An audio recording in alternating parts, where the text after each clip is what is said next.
سوچئے، ایک ایسا لمحہ جب نہ زمین پر کوئی انسان تھا، نہ آسمان کے نیچے کوئی بستی، صرف اللہ کا حکم تھا اور پھر ایک نئی مخلوق کا فیصلہ ہوا۔ یہ کہانی ہے انسانیت کے آغاز کی، آدم علیہ السلام کی۔ اللہ تعالیٰ قرآن میں فرماتا ہے کہ اس نے فرشتوں سے کہا، میں زمین میں اپنا خلیفہ بنانے والا ہوں۔ فرشتوں نے ادب کے ساتھ سوال کیا کہ کیا ایسی مخلوق پیدا کی جائے گی جو خون بہائے اور فساد کرے؟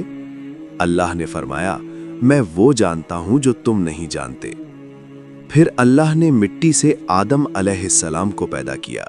یہ عام مٹی نہیں تھی، بلکہ مختلف قسم کی زمین سے لی گئی مٹی تھی، اس لیے انسان مختلف رنگ، مزاج اور فطرت رکھتا ہے۔ جب آدم علیہ السلام کا جسم مکمل ہوا تو اللہ نے اپنی روح میں سے پھونک ماری۔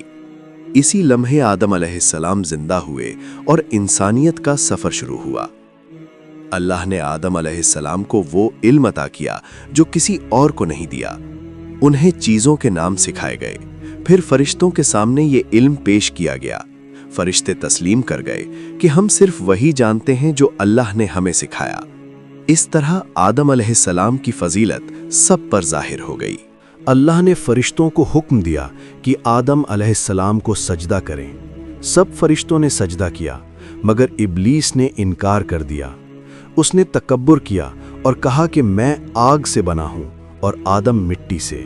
یہ پہلا گھمنڈ تھا، پہلی نافرمانی، اور یہیں سے شیطان کا راستہ الگ ہو گیا۔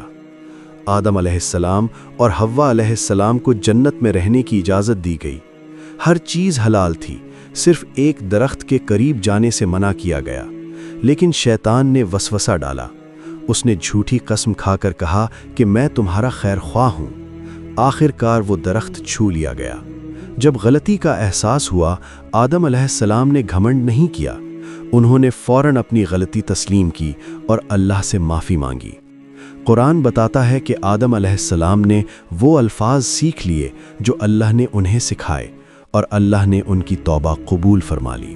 پھر آدم علیہ السلام کو زمین پر بھیج دیا گیا، سزا کے طور پر نہیں بلکہ ایک ذمہ داری کے طور پر۔ انسان کو خلیفہ بنایا گیا، ہدایت کے ساتھ۔ اللہ نے وعدہ کیا کہ جب بھی ہدایت آئے گی، جو اس پر چلے گا اسے کوئی خوف اور غم نہیں ہوگا۔ یہ کہانی صرف آدم علیہ السلام کی نہیں، یہ ہم سب کی کہانی ہے۔ غلطی انسان سے ہوتی ہے، مگر کامیابی توبہ میں ہے۔ تکبر شیطان کا راستہ ہے اور جھک جانا آدم علیہ السلام کا طریقہ۔